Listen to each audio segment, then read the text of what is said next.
বিএনপির ঘাড়ের ওপর গণভোট ও সনদ চাপিয়ে দেওয়া হচ্ছে বলে মন্তব্য করেছেন দলটির মহাসচিব মির্জা ফখরুল ইসলাম আলমগীর। বলেন, দেশে যত সংকট সব সরকারের তৈরি নাটক, উদ্দেশ্য একটা নির্বাচন পিছিয়ে দেয়া। আর আমির খসরু মাহমুদ চৌধুরী বলেছেন, আন্দোলনে যারা নামতে চায় তারা গণতন্ত্রে বিশ্বাসী নয়। দাবি আদায়ের নামে রাস্তায় নেমে চাপ সৃষ্টি করা মানে ঐক্যমত্য নয়। পৃথক অনুষ্ঠানে এসব কথা বলেন তারা। আরও জানাচ্ছেন শামীম চৌধুরী। আসন্ন জাতীয় সংসদ নির্বাচনকে সামনে রেখে ঠাকুরগাঁয়ে প্রচারণায় অংশ নেন বিএনপি মহাসচিব মির্জা ফখরুল ইসলাম আলমগীর। আমার এই শেষ নির্বাচনে আপনারা আমাকে সাহায্য করবেন, সহযোগিতা করবেন। জগন্নাথপুর ইউনিয়ন বিএনপির আয়োজনে দৌলতপুর বালিকা উচ্চ বিদ্যালয় মাঠে মতবিনিময় সভায় মির্জা ফখরুল বলেন, এ সরকার জনগণের সরকার নয়, তারা জনগণের কষ্ট বোঝে না। এই গণভোট সনদ এসবকে আমরা বুঝি, এগুলো বুঝে শিক্ষিত সমস্ত কলকাতা থেকে আমেরিকা থেকে কিছু লোক আসছে, আইসে এখানে এগুলো আমাদের ঘাড়ের মধ্যে চাপাচ্ছে।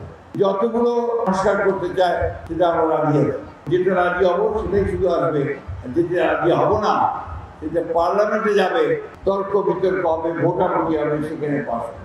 এদিকে ডিআরইউ মিলনায়তনে একটি বইয়ের মোড়ক উন্মোচনের অনুষ্ঠানে বিএনপির স্থায়ী কমিটির সদস্য আমির খসরু মাহমুদ চৌধুরী বলেন, গণতন্ত্রের বিপক্ষ শক্তি নির্বাচনের পরিবেশকে ঘোলাটে করতে চাইছে। ৩১ দফার সব কিছু কিন্তু ঐক্যমতে আসে নাই, আমরা কিন্তু মেনে নিয়েছি। এটা হচ্ছে গণতান্ত্রিক স্পিরিটের কথা। একটা চাপ সৃষ্টি করে ঐক্যমত্য হয় না, তাহলে তো আপনার মধ্যে গণতান্ত্রিক স্পিরিটের অভাব আছে।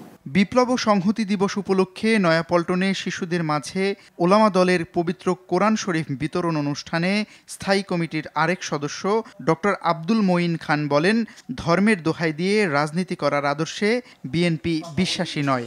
বাংলাদেশের মানুষ সরল প্রাণ মানুষ, তারা ধার্মিক, ধর্মান্ধ নয়। যারা, আমি কোনো রাজনৈতিক দলের নাম করতে চাই না, যারা ধর্মের ওসিলা দিয়ে মানুষকে বিভ্রান্ত করে, বিএনপি সেই আদর্শে বিশ্বাস করে না। অন্যদিকে বিপ্লব ও সংহতি দিবস উপলক্ষে জাতীয় প্রেসক্লাবে উত্তরাঞ্চল ছাত্র ফোরাম আয়োজিত আলোচনা সভায় যোগ দেন স্থায়ী কমিটির সদস্য ইকবাল হাসান মাহমুদ টুকু। আমাদের কর্তৃক প্রতিপালিত হয়ে, আমাদের ছায়া বড় হয়ে এখন আমাদেরকে রক্তচক্ষু দেখাচ্ছে, যাদের এটা করার কথা না। কেননা তাদের মুক্তিযুদ্ধের সময় যে হাতে রক্ত লেগেছিল, সেই রক্তের দাগ কিন্তু এখনো শুকায় নেই। শামীম চৌধুরী, RTV, ঢাকা।